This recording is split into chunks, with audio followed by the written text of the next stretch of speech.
My parents demanded I invite my sister who slept with my fiancé to my wedding, so I invited the one person who knew her secrets, and what I discovered shocked everyone. Subscribe so you don't miss what's next. 3 months before my wedding to Cameron Ellis, I discovered my older sister Bianca had been sleeping with my then fiancé Marcus for 8 months. The betrayal cut deeper than losing Marcus. It was watching my golden child sister destroy my happiness, while my parents, Robert and Gloria Preston, immediately rushed to protect her reputation.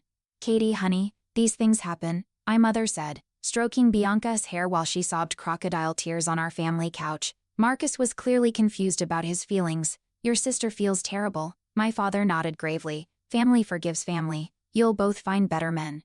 Both find better men? I was the victim. Bianca was the homewrecker who had systematically seduced my boyfriend while pretending to help plan my engagement party. She'd offered to coordinate with Marcus about surprise elements, giving them countless opportunities to meet privately. When I found his texts to her, dozens of explicit messages, spanning months, she claimed he's pursued her relentlessly, and she'd finally given in to comfort him because he was having doubts about marriage. The family bought her narrative completely. I became the bitter sister who couldn't forgive an innocent mistake. When I started dating Cameron 2 months later, and we quickly got engaged, my parents insisted I invite Bianca to prove I'd moved past petty jealousy. "She's family," my father declared. "This wedding will heal our wounds." I refused. The wedding would be Bianca-free. But my parents had other plans. My parents launched a coordinated campaign to force Bianca's inclusion. My mother called daily with guilt trips about tearing the family apart over ancient history. My father threatened to boycott the wedding entirely, claiming I was destroying family unity for prideful revenge. The worst manipulation came through my 82-year-old grandmother Martha Preston, the family matriarch whose approval everyone desperately sought. Suddenly, Grandma Martha was calling me in tears. "Katie, sweetheart, your parents told me you're refusing to invite your own sister to your wedding.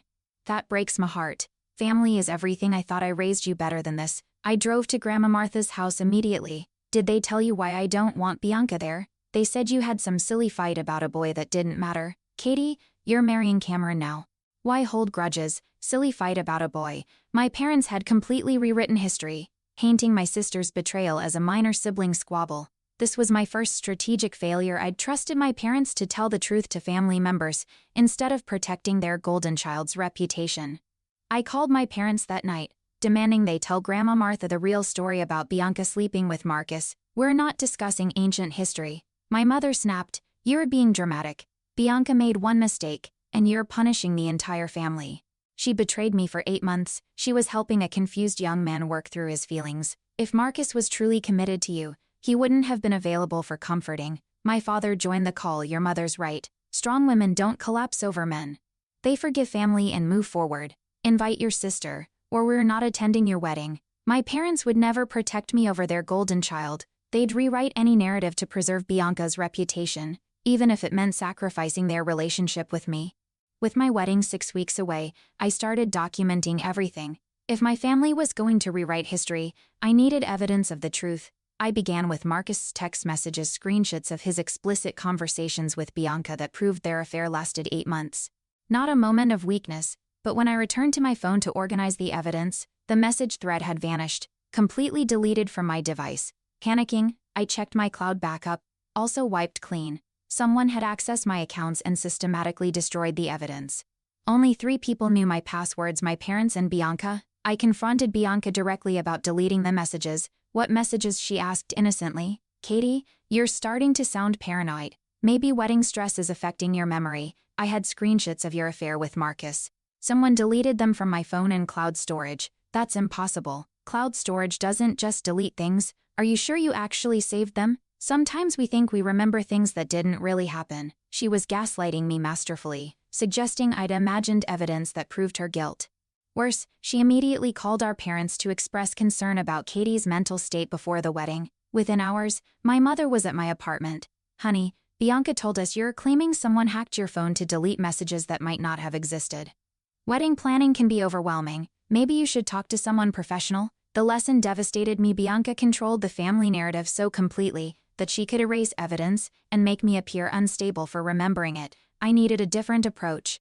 If Bianca could manipulate our immediate family, maybe extended family would see through her act. I decided to reach out to my father's sister, Aunt Lillian Brooks, who had been mysteriously absent from family gatherings for 3 years. driving to Aunt Lillian's house across town. I found her gardening in her front yard. She looked up warily when I approached. "Katie, what are you doing here? I wanted to invite you to my wedding personally. I know there's been some family tension, but you're important to me." Her expression softened. "Sweetheart, I appreciate that. But I can't be around your parents or Bianca anymore." "What happened?" Aunt Lillian invited me inside, where she revealed a shocking story. 3 years ago, she'd loaned Bianca $15,000 for emergency medical expenses after Bianca tearfully claimed she couldn't afford cancer treatment. The family had rallied around Bianca's brave battle with illness, except Bianca never had cancer. Aunt Lillian discovered the truth when she ran into Bianca's supposed oncologist at a restaurant, who had never heard of Bianca Preston. The $15,000 had funded Bianca's luxury vacation to Europe. Documented extensively on her social media, when I confronted your parents about the lie, they said I was being cruel to a sick girl going through treatment. They chose to believe Bianca's denials over my proof that she's scammed me. Do you still have the proof? Aunt Lillian produced a folder containing medical records that proved no treatment existed, bank statements showing Bianca's European spending spree, and social media screenshots of Bianca partying in Paris while supposedly undergoing chemotherapy. This was my breakthrough moment. Bianca wasn't just manipulative, she was a systematic scammer who'd been playing our family for years, and she was planning something similar for my wedding. I brought Aunt Lillian's evidence to Grandma Martha, confident this would finally expose Bianca's true nature. "Katie, dear, this is very concerning," Grandma Martha said after reviewing the documents. "But Bianca explained all this to me years ago. She said Lillian was bitter about lending money and made up stories about cancer fraud when Bianca couldn't pay her back quickly." "Grandma, look at the medical records. There's no cancer treatment. I'm not a doctor, sweetheart. These papers could mean anything. What I know is that Lillian has always been jealous of your parents' success, and now she's trying to turn you against your sister right before your wedding." Even confronted with documentation, Grandma Martha chose Bianca's narrative over evidence. The lesson was devastating. Bianca had decades of emotional manipulation invested in key family members. Evidence alone wouldn't break through that conditioning. I needed to understand how deep Bianca's manipulation ran. That night, I started surveillance. Following Bianca's evening routine, I discovered she was meeting regularly with Marcus at a downtown coffee shop. They weren't reminiscing, they were planning. I positioned myself at a nearby table with a book, straining to overhear their conversation. "Katie's being stubborn about the wedding invitation," Bianca was saying, "but I have a plan. If she won't invite me willingly, I'll make her need me there." "What do you mean?" "I'm going to create a crisis right before the wedding that only I can solve. Something that makes me look like the heroic sister saving her ungrateful siblings' special day." My blood ran cold.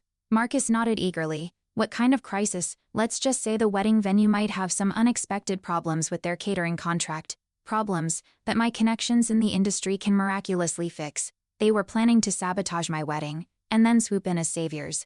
I fumbled for my phone to record the conversation, but my hands were shaking so badly I knocked over my coffee cup. Both of them looked up. "Katie," Bianca's voice was sharp with suspicion. I fled the coffee shop, my heart hammering. She'd seen me, now she knew I was investigating. Failure. For the next morning, I decided on a high-risk move. While Bianca was at work and my parents were visiting friends, I broke into her apartment using the spare key I knew she hid under her doormat. I needed hard evidence of her sabotage plans. Her laptop was password protected. But I remembered she used variations of her name for everything. Bianca Preston Queen worked on the third try. Her email revealed the scope of her manipulation. She'd contacted my wedding venue's catering company, pretending to be me, claiming we needed to review contract terms due to family budget changes. She'd also reached out to the florist with concerns about allergy issues that might require last-minute substitutions. But the most damning evidence was in her text messages. She'd been coordinating with Marcus to create maximum chaos at my wedding, including having him show up as her date to cause a scene during the ceremony. I was photographing the messages when I heard keys in the front door. Bianca was home early. I dove behind the couch as she entered, talking on the phone. "Mom, I think Katie's been following me." She was at the coffee shop where Marcus and I were discussing family matters. "We need to be more careful." Car response I couldn't hear. "No, I don't think she heard anything important, but maybe we should move up our timeline. Can you convince her to meet with us tomorrow? I want to present a united front about family healing." My legs were cramping from crouching behind the couch, but I didn't dare move. Bianca was just 15 feet away, and if she found me, all my evidence would become worthless. I'd be the unstable sister who broke into family members' homes. After 20 minutes, she went into her bedroom. I crawled toward the door, my phone full of photographed evidence. But as I reached for the doorknob, I realized I'd made a critical error. The laptop was still open, logged into her accounts, sitting exactly where I'd left it. If she found it that way, she'd know someone had accessed her private information. I had to go back. Creeping into the living room, I closed the laptop and tried to position it exactly as I'd found it. But Bianca's voice was getting closer. She was coming back to the living room. I made it to the door with seconds to spare. But my hands were shaking so badly I couldn't turn the lock quietly. The deadbolt clicked loudly, just as Bianca entered the living room. "Hello," she called out. "Is someone here?" I pressed myself against the outside wall, praying she wouldn't open the door. After several terrifying minutes, I heard her moving around inside, checking windows and locks. My surveillance had made her suspicious, and now she was actively looking for signs of intrusion. The lesson was crucial. I needed smarter approaches, not just braver ones. Bianca was intelligent and paranoid. Frontal assaults would fail against someone actively preparing countermeasures. 2 weeks before my wedding, my parents requested a family meeting at their house. "We want to discuss the wedding situation with everyone present." My mother explained, "It's time to heal this divide." I arrived to find not just my parents and Bianca, but also Grandma Martha and 2 family friends who'd known us since childhood. This wasn't a family meeting, it was an intervention designed to pressure me into compliance through witnesses. I came prepared with printed copies of all my evidence: Aunt Lillian's documentation of Bianca's cancer fraud, screenshots of her emails planning wedding sabotage, and photos of her meetings with Marcus. "Before we discuss healing," I announced, "everyone needs to understand what we're really dealing with." I distributed the evidence packets to each person. "Bianca has been systematically manipulating this family for years. She scammed Aunt Lillian out of $15,000 with fake cancer. She's planning to sabotage my wedding, and then present herself as the hero who saves it. And she's been coordinating with my ex-boyfriend to create maximum drama at my ceremony." The room fell silent as people reviewed the documents. For a moment, I thought I'd finally broken through their conditioning. Then Bianca began to cry. "I can't believe Katie hired someone to create fake evidence against me." She sobbed, "This is heartbreaking. I've made mistakes, but I would never hurt my sister's wedding." "These aren't fake," I protested. "Katie, look at these photos," my father said grimly. "These look like amateur Photoshop work. The text message screenshots have different fonts. And this medical documentation, anyone could print fake letterhead. I took these photos myself. That's exactly what concerns us." My mother added sadly, "Katie, you've become obsessed with proving your sister is some kind of villain. This evidence looks manufactured. We think you need professional help." Grandma Martha was nodding sadly. "Katie dear, this behavior isn't normal. Creating fake evidence to destroy your sister's reputation. It's very troubling." The family friends were looking at me with pity and concern. In their minds, I'd just presented obviously fabricated evidence in a desperate attempt to frame my innocent sister. "She's coordinating with Marcus to ruin my wedding, Katie," Bianca said gently. "Marcus and I occasionally get coffee because we both feel guilty about hurting you. We're trying to figure out how to make amends, but you've turned innocent conversation into some conspiracy theory. You said you were planning to sabotage my catering." "I never said that. Katie, I think you're having some kind of breakdown. Wedding stress can cause paranoid thinking." Everyone in the room was staring at me like I was having a mental health crisis. Bianca had turned my evidence presentation into proof of my instability. She'd painted my investigation as obsessive behavior and my documentation as fabricated harassment. The lesson crushed me: public exposure without perfect preparation, hence your antagonist ammunition to destroy your credibility. I'd walked into Bianca's trap by overplaying my hand before securing unassailable proof. But Bianca's overconfidence was about to become her weakness.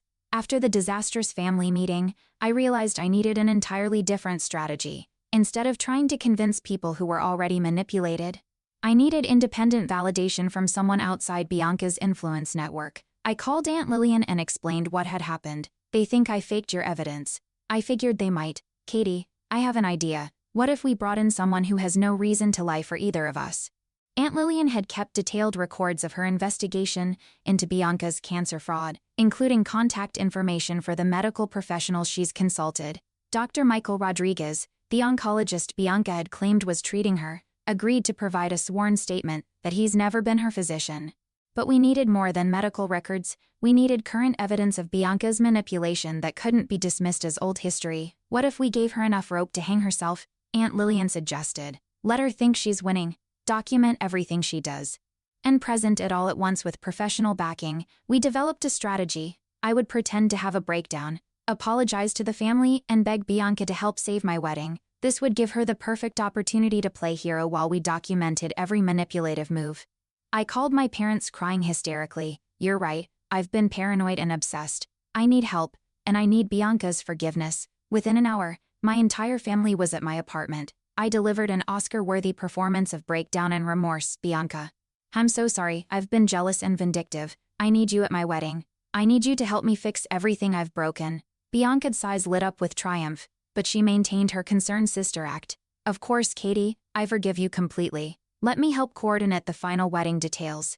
Over the next 10 days, I wore a recording device during every interaction with Bianca. I documented her contacting my vendors with concerns and last-minute changes. I recorded her coaching family members on how to handle my fragile mental state. Most importantly, I captured her coordinating with Marcus about his dramatic appearance at my wedding. But the breakthrough came when I recorded her phone conversation with someone I didn't recognize. "The plan is working perfectly," Bianca was saying. "Katie's completely broken down.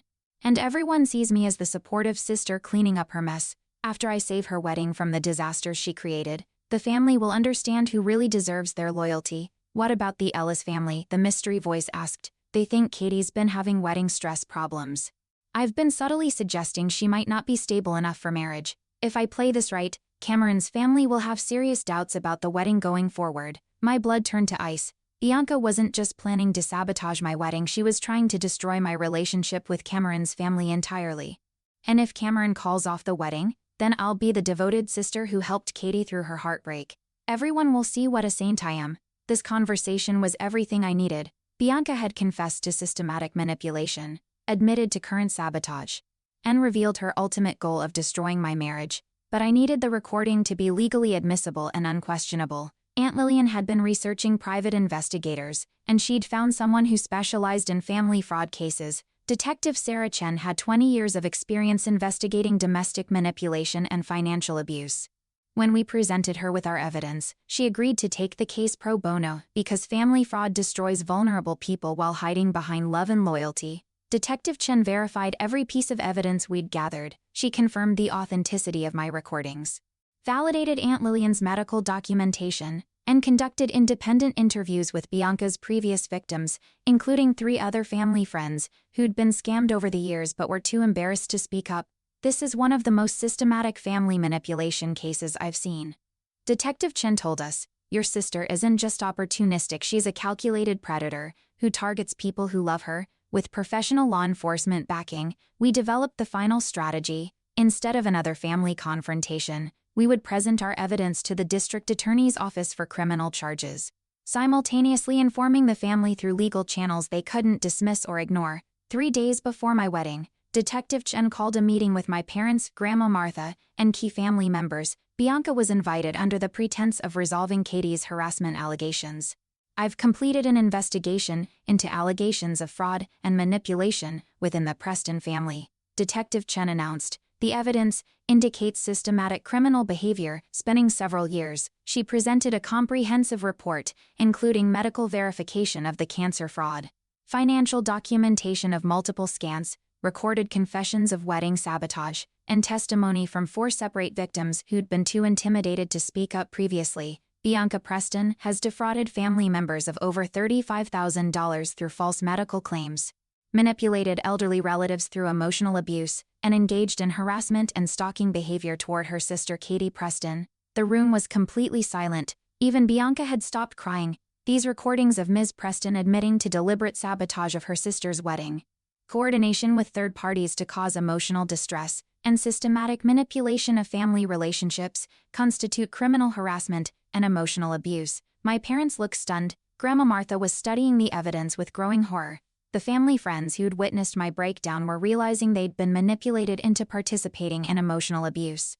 "Mrs. Preston," Detective Chen addressed my mother, "your daughter Katie has been the victim of a sustained harassment campaign designed to isolate her from family support and destroy her marriage. The evidence indicates this behavior has been ongoing for years."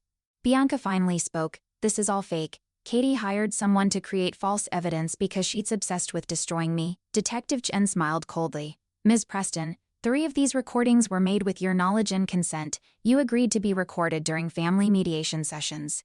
The others were made in public spaces, where you have no expectation of privacy. We also have corroborating testimony from 4 independent witnesses and medical verification from 3 separate healthcare providers. You can't prove anything actually, we can. The district attorney's office is prepared to file charges for fraud, elder abuse, harassment, and stalking. You've victimized multiple family members over several years, and the evidence is overwhelming. For the first time since childhood, I saw Bianca look genuinely afraid. Detective Chen continued, however, the primary victim, Katie Preston, has requested we offer you an alternative to prosecution. Everyone looked at me. This was my moment. Bianca, you can accept immediate enrollment in a treatment program for manipulative behavior. Make full financial restitution to everyone you've defrauded, and sign a legally binding agreement to have no contact with me for 5 years, or you can face criminal charges for fraud and harassment with up to 7 years in prison. Katie, my mother whispered. Are you sure about this? Mom, look at the evidence. Look at what she's done to our family. This isn't about forgiveness anymore, it's about protecting everyone from a predator who uses love as a weapon. Grandma Martha was crying, but they were tears of clarity. Not manipulation. Katie, I'm so sorry. I should have believed you. She fooled all of us. My father was studying the financial documentation with growing anger. 15,000 from Lillian, 8,000 from the Johnsons, 5,000 from cousin Mark. Bianca, how could you steal from people who loved you? I didn't steal anything. I borrowed money during difficult times, for fake cancer treatment. Detective Chen interjected. While you were partying in Europe, the family was finally seeing Bianca clearly.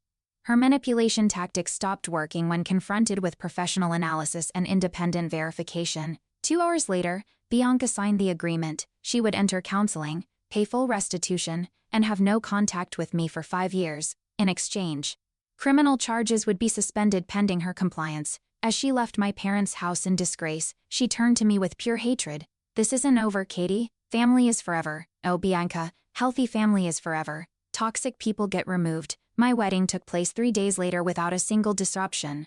Cameron's family was initially concerned about the family drama, but after Detective Chen explained the situation to his parents privately, they expressed admiration for how I'd protected myself and other victims. The ceremony was beautiful, surrounded by people who genuinely loved and supported me.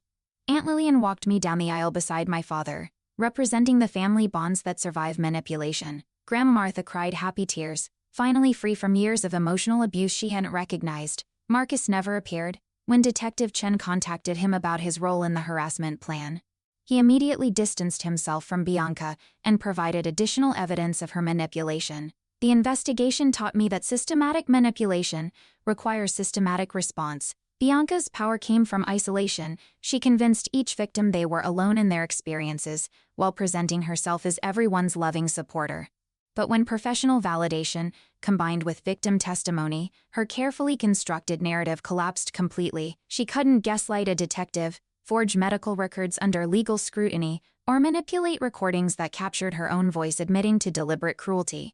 The most powerful moment came when other family members started sharing their own experiences of Bianca's manipulation. People she'd convinced to loan money, provide emotional support, or enable her behavior by making excuses. Once they realized they weren't alone, her influence evaporated. 6 months later, my marriage is stronger than ever. Cameron and I built our relationship on complete honesty about family dynamics, and his family has become a second support system that functions on mutual respect rather than manipulation. Bianca has completed the required counseling and made financial restitution to her known victims. She's attempted to contact me through third parties several times, but the legal agreement provides clear boundaries that protect me from renewed harassment. My relationship with my parents required months of family therapy, but they've become strong advocates for protecting vulnerable family members from predatory behavior. They're still processing years of manipulation they didn't recognize, but they're committed to never enabling abuse in the name of family loyalty again. Most importantly, 3 additional family friends have come forward with their own stories of Bianca's manipulation, proving that professional investigation created safety for other victims to speak up. Detective Chen referred them to victim services and helped them understand that family fraud is real crime, not private drama. The family gatherings are smaller now, but infinitely healthier. We've learned that protecting people we love sometimes means removing people who harm them, even when those people share our DNA. Thanks for watching. Hit subscribe to check out more stories on my channel.